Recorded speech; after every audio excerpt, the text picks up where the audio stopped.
Executive Order 13132 by Bill Clinton in 1999 defines federalism. Acts of the national government, whether legislative, executive, or judicial in nature, that exceed the enumerated powers of that government under the Constitution violate the principle of federalism established by the framers. So let's talk about states, since states are in the Constitution. We learned all of our lives that the states joined the Union and gave up their sovereignty when they did so and came under the powers of the Constitution. I will explain to you, hopefully in a way that's easy to understand, why this is not true. The Constitution allows the federal government to make laws on federal lands. This is indisputable. It was always confined to do the work listed in the Constitution on those lands and the seat of government. The federal Constitution allowed for the creation of federal states. There are two types of federal lands created by the Constitution. These are in Article 1, Section 8, Clause 17. 1, the seat, called Washington, D.C., and 2, lands purchased for forts, which means defense. The federal government was given by the Constitution the exclusive right to make laws for these lands, and these lands are the federal lands. They were to be used to build forts on to protect liberty equally between all the states. Originally, the independent state allowed for the federal government to create a separate state within the boundaries of the independent state. It looked like this in the Acts. Virginia, the independent state, annexed lands to the United States, which is the seat of government, to add to the federal lands in Virginia, and they would then call it State of Virginia. So the federal lands inside Virginia altogether would be called State of Virginia, which is a dependent state because they're a federal military state controlled by the seat of government.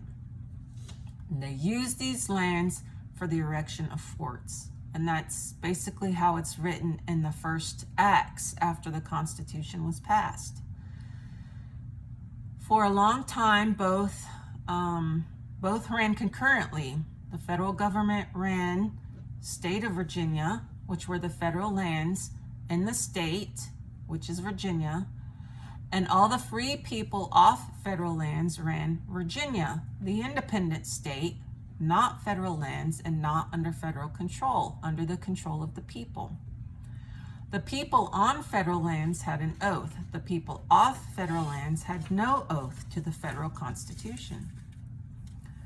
When the federal government talks of state, it can only be speaking of the state that it has control over, a dependent state, military state.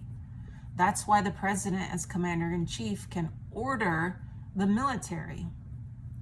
It cannot be talking of the free, sovereign, and independent states because the federal government cannot rule over what created it. The independent states created the federal government, not the other way around, as Napolitano has said many, many times.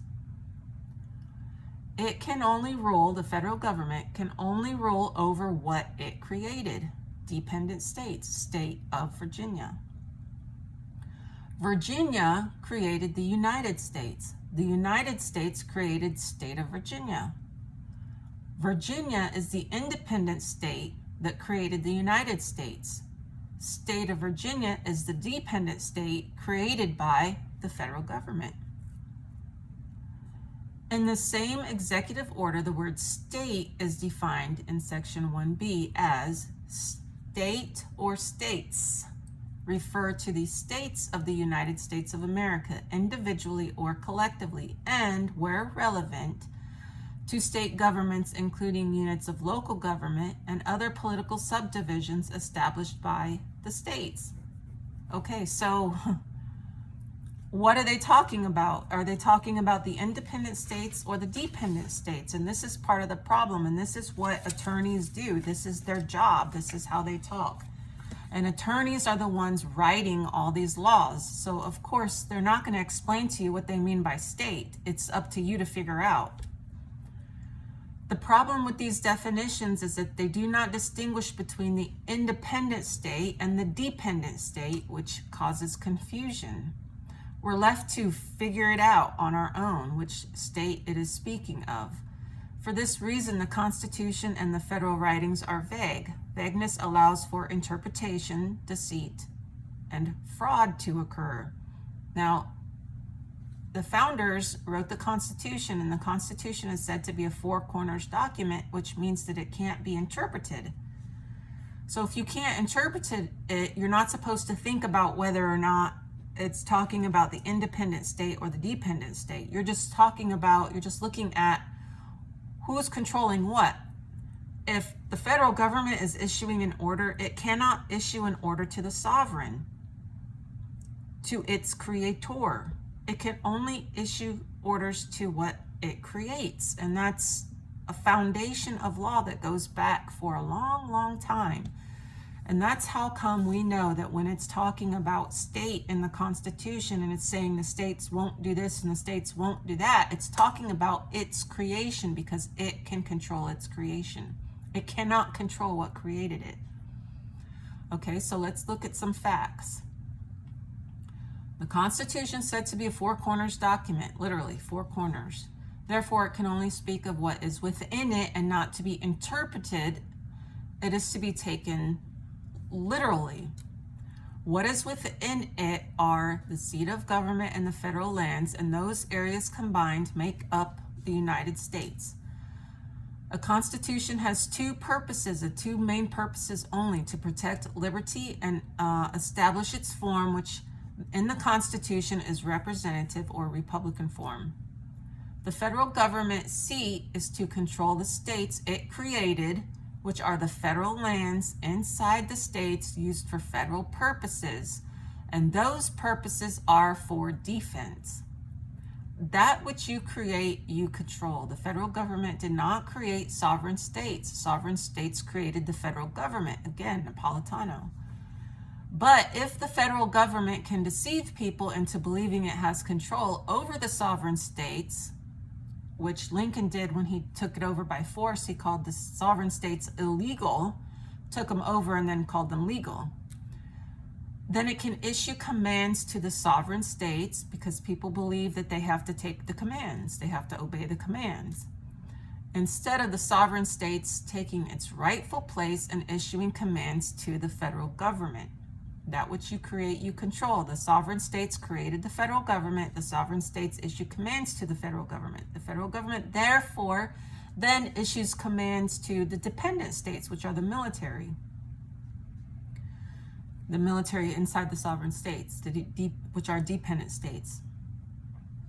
In reality, the sovereign states, which are the independent states that created the federal government, are to issue commands to the federal government, and the federal government are to issue commands to the military on the federal lands used for defense, and all the military lands in any particular independent sovereign state create dependent states. So to say this as clearly as possible, Virginia ceded lands to the seat of government called United States. The seat of government then were to use the ceded lands or annexed lands for defense purposes, and that's defense with a C. In other words, to erect forts, and that's according to the laws of nations, because you cannot be a nation without having a way to protect your land and your liberty, okay? All the federal lands used for defense inside Virginia are called State of Virginia. So the Constitution can be said to be vague if you don't understand the above facts, and if you don't understand the above facts, you may misunderstand the role of the federal government and its control of its creation, or what its creation even is. Its creation being forts for defense on federal lands for the protection of liberty. Federal lands are the lands annexed to the federal government by the independent states for the erection of forts. All the federal lands in Virginia are called State of Virginia. It is a state. However, it is a state that the federal government controls. All the federal lands in Tennessee are called State of Tennessee. It is a state controlled by the federal government. It is the same for every state. Each state, the state of Virginia is a single state. The state of Tennessee is a single state. Alone, these are each state. So several states. All the federal areas throughout America are, when the federal government is speaking of them, the several states. As the federal government only has a right to control its creation, it has no right to control what created it. The independent states created the federal government, and the federal government created the military. Each military fort or reservation being on those federal lands inside an independent state, and all the federal lands inside the independent state is a dependent state under federal control. Okay, so there you have it. Hope you understood it. If not, then leave some comments and we can talk about it.